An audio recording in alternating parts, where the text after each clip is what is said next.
안녕하세요, 청취자 여러분. 오늘 저희가 가져온 소식은요, 롯데카드가 다시 매물로 나왔다는 이야기입니다.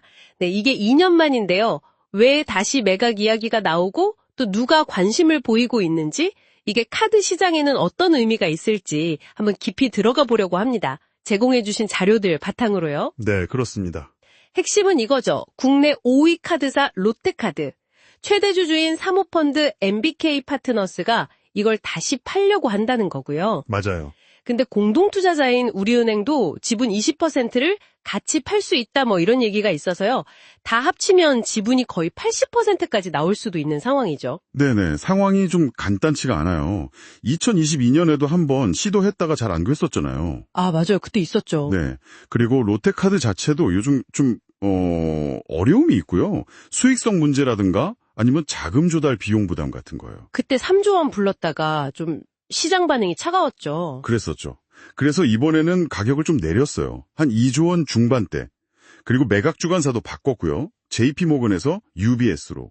좀 더 현실적으로 접근하는 거죠. 롯데카드가 구체적으로 뭐가 그렇게 어려운 건가요? 실적이 안 좋다는 얘기 같은데. 네, 맞아요. 작년 순이익이 전년보다 62.7%나 줄었어요. 1,372억 원. 와, 60% 넘게요. 엄청나네요. 그렇죠. 그리고 그 총자산 이익률 ROA라고 하잖아요. 그것도 2.08%에서 0.31%로 그냥 뚝 떨어졌어요. 아, 그러니까 자산을 굴려서 이익 내는 효율이 확 나빠졌다 이 말씀이시군요. 네, 바로 그겁니다. 게다가 그 홈플러스 파산 관련해서 부실도 좀 생겼고요. 한 793억 원 정도. 아, 그것도 있었군요. 네. 작년에 이자 비용만 해도 거의 25% 가까이 들었고요. 조달금리 자체도 3.4%에서 3.9%로 올랐거든요. 아, 구조적인 어려움이 크네요. 그럼에도 불구하고 이걸 사려는 후보들이 있을까요? 그 투자 안내서 티저 레터라고 하던데 어디로 갔나요? 네, 주요 금융지주들한테 갔다고 알려졌어요. 뭐 하나금융, KB금융, 또 BNK, DGB 같은 지방 금융지주들요.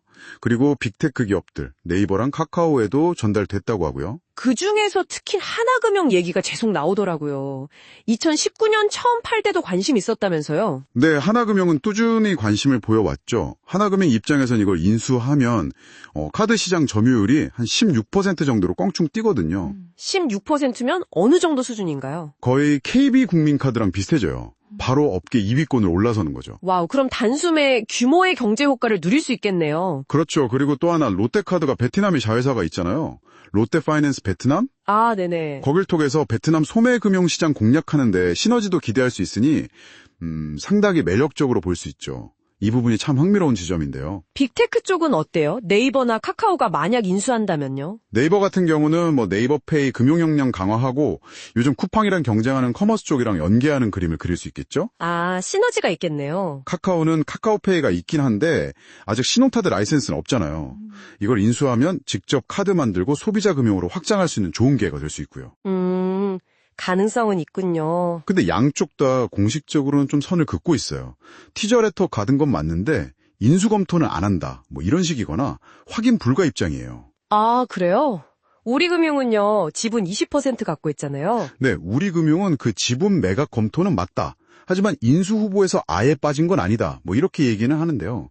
시장에서는 사실상 인수 경쟁에서는 좀 물러선 걸로 보고 있습니다. 그럼 매각이 되려면 또 넘어야 할 산이 있댔네요? 제약 조건 같은 거요? 네, 있습니다. 특히 롯데쇼핑하고 맺은 계약 때문에요. 신세계나 현대백화점처럼 롯데쇼핑의 직접 경쟁사에는 팔 수가 없어요. 아, 그럴 수밖에 없겠네요. 롯데백화점에서 롯데카드 많이 쓸 텐데요. 그렇죠. 결제 비중이 거의 절반인데 경쟁사에 넘기면 고객 정보나 프로모션 수단 다 넘어가는 거니까요. 당연한 제약이죠. 롯데쇼핑 입김이 좀 작용하겠어요. 네, 롯데쇼핑은 팔린 다음에도 2대 주주로 남을 권리가 있고요. 또 누가 사느냐에 따라서 자기들 지분까지 같이 팔아달라고 요구할 수도 있어요. 그 태그롤롱이라고 하죠. 동반 매도 참여권요. 아, 복잡하네요. 반면에 그 베트남 법인 롯데파이낸스 베트남은 좀 긍정적인 부분이에요. 최근에 증자도 성공했고 처음으로 흑자도 냈고요. 이제 자체적으로 자금 조달도 할 수 있게 됐거든요. 오, 거긴 잘 되고 있나 보네요. 네, 이건 인수하는 쪽에서는 매력적인 포인트죠. 롯데카드 회원수가 그래도 꽤 많죠. 867만 명이라고 본 것 같은데 업계 5위고요. 누가 인수하던 시장 판도의 영향이 크겠어요? 그러면 특히 말씀하신 대로 하나금융이 가져가면 지금 신한카드, 삼성카드 양강구도인데 여기 하나카드가 확 치고 올라오면서 빅3 체제가 될 수도 있는 거죠. 지각 변동이네요, 정말. 업계에서는 사실 카드업 라이선스 얻기가 어려우니까 이걸 매력적인 기회로 보는 시각도 있고요. 사업 다각화나 소비자 금융 연계 효과도 기대하고요. 근데 좀 신중한 분위기도 있다면서요? 네, 아직은 다들 내부 검토 정도인 것 같아요. 전담팀, TF 같은 거 꾸린 것은 거의 없다고 하고요. 요즘 카드사들 영업 환경 자체가 워낙 안 좋다 보니까 실제 매각까지는 시간이 좀 걸릴 거다, 이런 전망도 나와요. 예비 입찰은 언제쯤 예상하나요? 이르면 다음 달, 그러니까 7월 초중순쯤으로 보고 있습니다. 자, 그럼 오늘 이야기 좀 정리해 볼까요? 롯데카드가 다시 시장에 나왔고, 가격은 내렸지만 수익성 개선 같은 숙제가 있다. 하나금융이 유력 후보로 부상했지만 빅테크도 지켜봐야 하고, 롯데쇼핑과의 관계나 베트남 사업 같은 변수도 있다. 이 정도로 요약될 것 같은데요. 네, 맞습니다. 그럼 이 모든 것이 우리에게 시사하는 바는 뭘까요? 이걸 좀 더 큰 그림에서 보면요. 단순히 한 기업의 매각 이슈가 아니라는 거죠.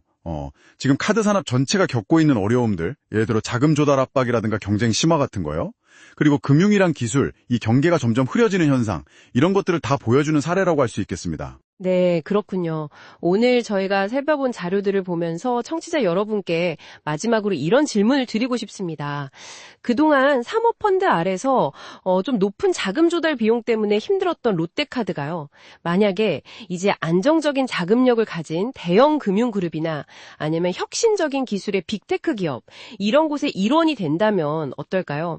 단순히 시장 점유율이 바뀌는 걸 넘어서 이 회사의 근본적인 전략이나 경쟁력 자체가 어떻게 달라질 수 있을지, 이 점을 한번 생각해 보시면 이번 롯데카드 매각 이슈를 좀 더 흥미롭게 지켜보실 수 있지 않을까 싶습니다. 오늘 함께해 주셔서 감사합니다.